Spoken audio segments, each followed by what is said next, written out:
Happy Valentine's Day if you celebrate it. Peg Conway, the author of No, Not a Ring Light Reflection, but The Art of Reassembly, is joining me.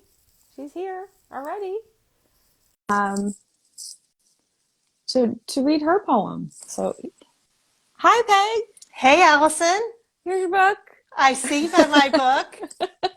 um, how are you this Valentine's Day? I'm If that's doing your fine. thing. I'm having all sorts of like, oh no, I didn't plan a Valentine's post. My feeds are all pink and I didn't do anything. I Me didn't even neither. said I didn't buy my husband a card. I didn't buy my kids a card.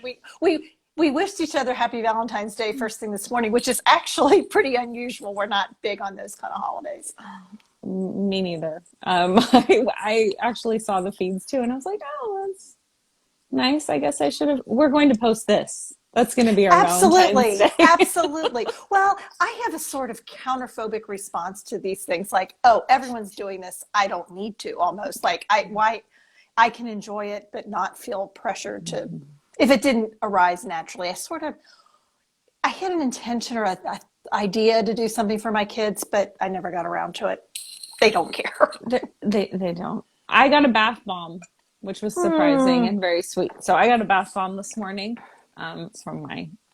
from my husband, but encouraged and maybe guided by my child, who is a great Love it. lover of bath bombs. I recall So that. yes, so I should have brought it. But here, look. But yeah, I don't know. It's busy right now, but we can all celebrate love. Absolutely. So, Absolutely. but I'm excited to hear your poem. Speaking of love, and Well, thank you. if I is there think anything else you want to say, or just go for it? I can go for it. I do want to say that I really enjoyed the Oh, exercise. good. You held up my book. I'm kind of coming out of book launch in a Mm-hmm. way to book life and taking up writing again post book. And this was sort of a really helpful launching into, because well, I've already written about my childhood. What can I say? And I made a commitment that I was not going to I was not going to allude to things that are described in the book because that felt sort of, I don't want to say it's not unimportant, but I just felt like I wanted to go in a different direction, do something like keep Explore it, something different. explore something different. Exactly. Mm-hmm. So, um, anyway, we can talk about it afterward, but that was sort of the I'm glad it prelude. was useful. I mean, I'm just always happy to hear that people found it useful and interesting and fun because that's the goal. It shouldn't feel like homework. It should feel Oh, like, absolutely. It felt joyful. liberating, actually. Yeah. I would call Oh, it good. sort of like freeing up, the creative process Oh, again. good. Oh, So, good. Well, I'm excited to hear it. all right. Where I'm from. I am from cartoons on Saturday morning, from Oreos dipped in milk and Campbell's chicken noodle soup heated in the copper-bottomed pot, then slurped from the spoon. I am from the house with brown pillars that reach for the sky, from the weeping willow tree whose branches, like feathers, dangle to the ground, from the ever-present absence that my mom's death left behind. I am from coloring books and 24 Crayola shades that never felt like enough, from pining for the box of 64 that came with its own sharpener, from Barbie dolls and Nancy Drew, from Charlotte's Web and Little House on the Prairie, from Easy Bake Oven and the Game of Life. I always went to college and chose a sensible career. I am from grief unspoken, from so many things not said, from God damn it yelled up the stairs and Al's fist pounding the kitchen counter. I am from the rosary, from Mary Lee's blue beads and Julia's black prayer book, from hard wooden pews, black lace veils, and nausea-inducing incense. From we're not laughing at you, we're laughing with you. And but I'm not laughing. I am from the upstairs living room in the house with no basement. Is this why I struggle to feel normal? I am from the apple tree in the side yard, held in its embrace, nourished by sour fruit transformed to sweet sauce. Yay! Yay, thank you. laughing at you, we're laughing with you. That Just is actually, anyone ever really sincere when they say that? I feel like that's a real tell. If you're saying that, you are definitely laughing at I someone. think it's maybe this is all focused in the 1970s, like late 1960s, early mid to mid 1970s. And a lot of that, my dad used to say that. He was a big tease. And he was an Irish guy with dark, like later silver hair, but twinkly eyes. And in a way, I think he meant it, but I didn't think, I mean, I'm proud of myself to look back on myself at 5 years old, say, but I'm not laughing. Like, what, this doesn't make any sense. So teasing, but as that hints, teasing can be a two-edged thing. Sometimes, For I mean, sure. my dad could be very funny, and laughing was definitely a positive coping mechanism in some ways. But teasing about things that aren't funny is a form of bullying, really. It's It unkind. is. It's cruel. Yeah, that's something I've come to realize with my own children because I grew up in a household with lots of teasing and it came very naturally to me and I'd see that it's hurting them just like it hurt me. So I had to stop even though it comes pretty naturally, I think it's somewhat of a personality trait because I see it. Our family with our children isn't particularly that way. Although my oldest son has a really keen wit, but I think we are more. My husband is more whimsical, and I think it kind of softened it a bit. whimsical's nice. I also Yeah. got tickled a lot and asked and begged to stop. And they would say, but you're laughing. Oh my gosh. And I'm like, Boy, but there's you're a consent tickling me, thing. right? Yeah. Yeah. And I couldn't breathe and, all that. It's just interesting how, I mean, we as writers think about a lot how the power of words, but just these simple, and I think the poem, I appreciate that part of the prompt where it's like, what are words that you heard? Because those words Yes. that we hear repeatedly, I think sometimes I forget to really think about them. They can become unexamined. I Yeah. actually, in my writing process, I started out looking at the template and then I diverged from it very far. Just, I needed to free up a little bit. Yeah. And then I went back to it, like, what am I missing or what might inspire me? And I hadn't really included what people said. And I thought, what is something? And then this came to me and I thought, oh yes, that sums it up. Because it's partly going with the things not said, like teasing and humor can cover up things that are more serious and could be more explored. Definitely. And I think too, when we hear, at least for me personally, when I hear things repeatedly, they almost feel like they're innocuous. And we can tell ourselves, oh, well, everyone says these things. And I've realized in people's poems, definitely different families say different things. They all are familiar to me, but certain ones, it's like, oh, I remember that, so I really enjoy hearing everyone's poems because the specificity is universal, and it's powerful to And see it some in of the action. specificity of the ones that I have listened to or watched live, the specificity is incredible about different photos or foods or people's traits. I really have been very inspired by that. I found when I'm kind of following on the process of how do I keep it fresh in terms of things I've written, topics I've written about before. And I found that I really wanted to hone in on myself between like 5 and 8 years old. And the toys I played with, like at the house we lived in, it was actually a very rich recollection. I appreciate hearing that. I think it's interesting to take a specific slice because I think I'll probably do more than one because you can just choose what you want to focus on, and that in of itself is empowering. Like, oh, I could just choose any time and there would be things to write about and they wouldn't be the same exact things. That's very true. I mean, I could pick a different house, I could pick a different age. That would actually be kind of fun. Ooh, I'm gonna do that.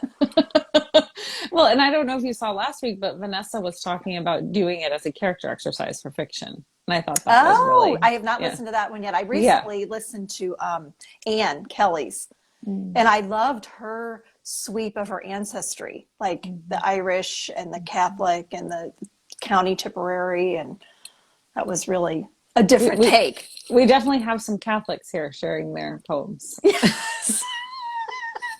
And that's the references that I put in mine are, again, very particular to that period, because of course the Catholic Church changed quite a bit in the 1970s, but the period where my mom was alive and taking me to church, she put the veil on and the incense, and it was kind of too much sometimes.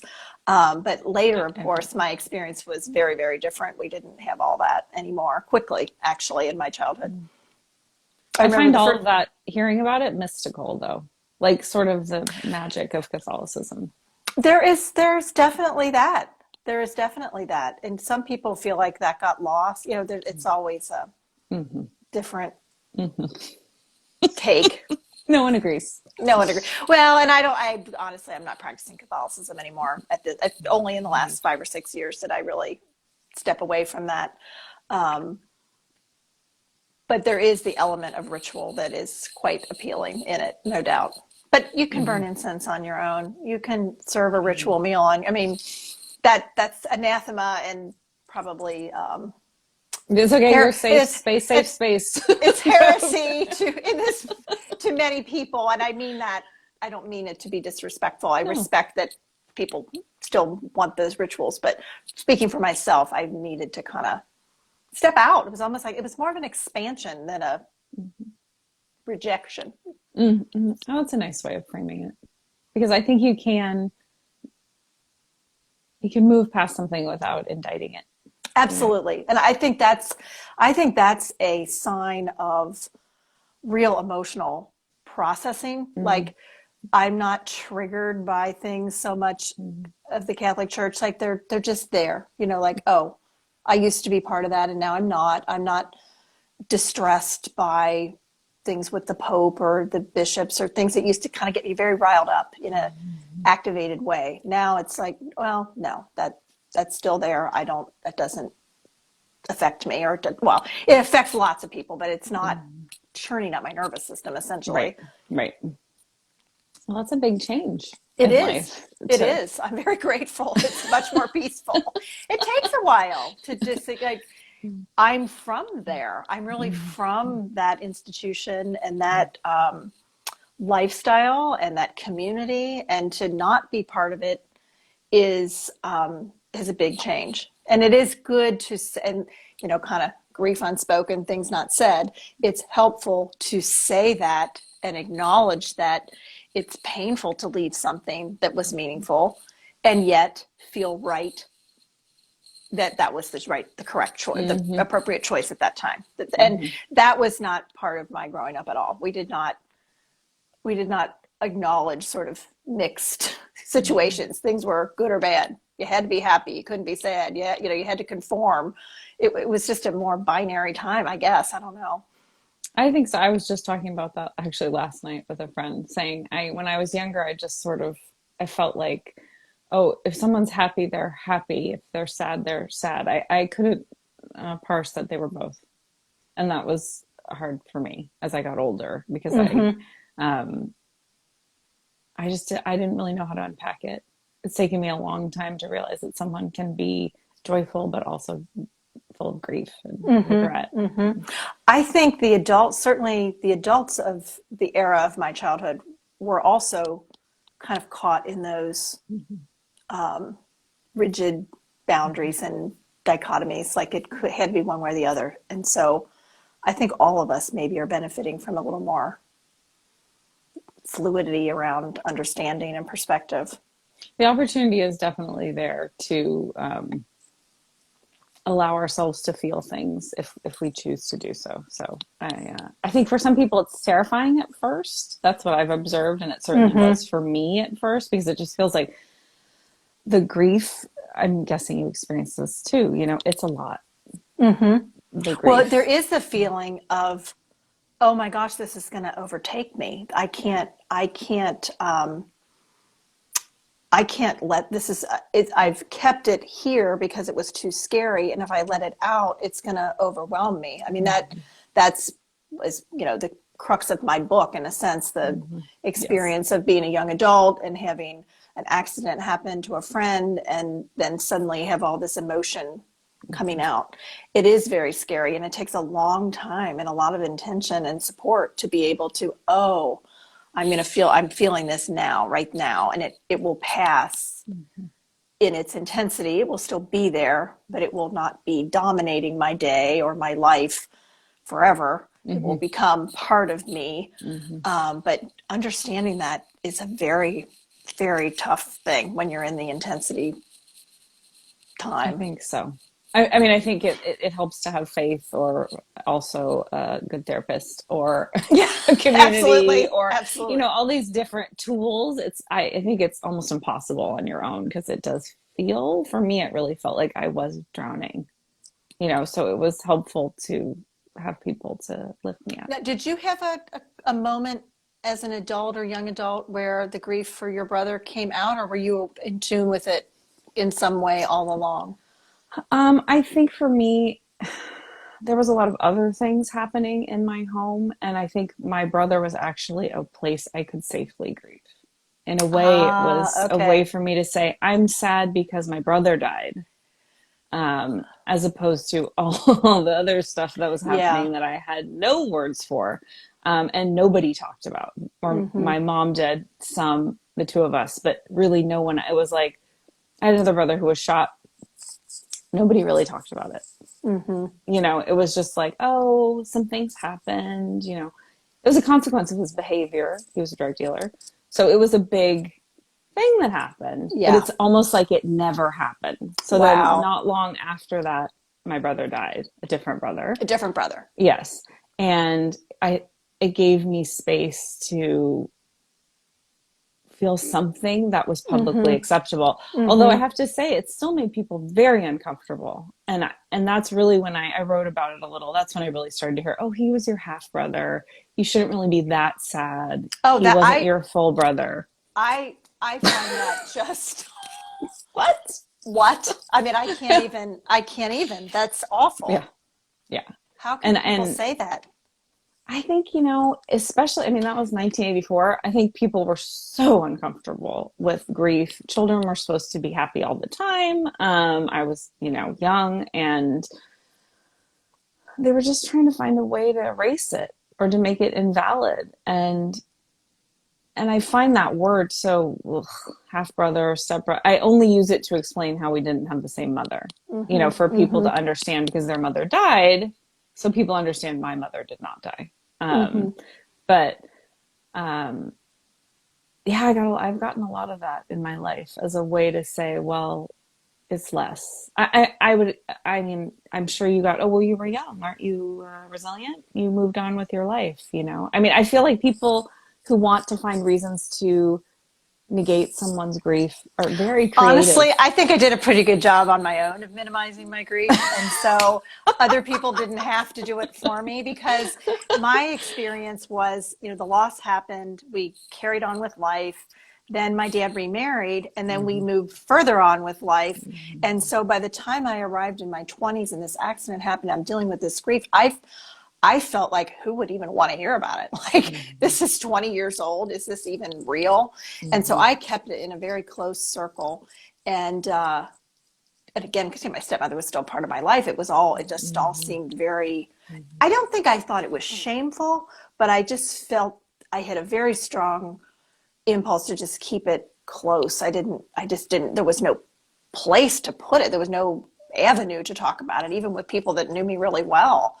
And then even later, when I had children, I had to kind of gear up to tell them that I had a mom who died, because there was just nothing that indicated that. So now, in the wake of publishing a book, I talk about it a lot, and it is so enjoyable. That sounds so counterintuitive to say, but it is just so freeing, and, you know, no longer unsaid. It's fully said, and that makes it real again. Like, I had to kind of claim that I had grief and then feel the grief, and now I'm sharing about it more. It's a very, very complicated thing. It is. And it really gives me an appreciation that everybody's grief is real and present and lasts as long as it lasts. And there's just no sorting and categorizing and ranking, or it's all just like a big collage. We all just kind of move back and forth with it, and I would feel really good about coming to that understanding. I think that's a big one for me, the ranking. It's not like someone's has to be bigger or smaller or more important, or I think I did a lot of comparing and despairing, Oh yeah. Oh well, I shouldn't really feel this way. He's my brother and I've got more brothers. More brothers. I have a stepmother. I mean, I sort of felt like, truly, I went through a period of my life where I felt like I really wasn't entitled to, like, am I really a motherless daughter? I don't know, Yeah, the things we tell ourselves to make it all okay. Right. Yeah. Hopefully we're empowering the next generation to be a little more, I hope so, open, and ourselves. Well, is there anything else you want to say before we sign off? It's been really wonderful talking to you, as always. It has been very fun. I don't think so. I feel like there was something that was in my brain, but it has left, so it was probably not all that crucial. We'll come back later when you're taking a walk. Right. Or something. Probably. Well, thank you for joining me, Peg, and sharing your poem. It's a joy. Again, I'm going to try to turn on this iPad and share the picture of your book. Peg's book, The Art of Reassembly, a memoir of early mother loss and acceptance. No, after grief. Sorry. Check it out. And thank you, Peg. And thank we'll see you, everyone Alyson, again and next everybody week. else. Bye-bye. Okay. Bye.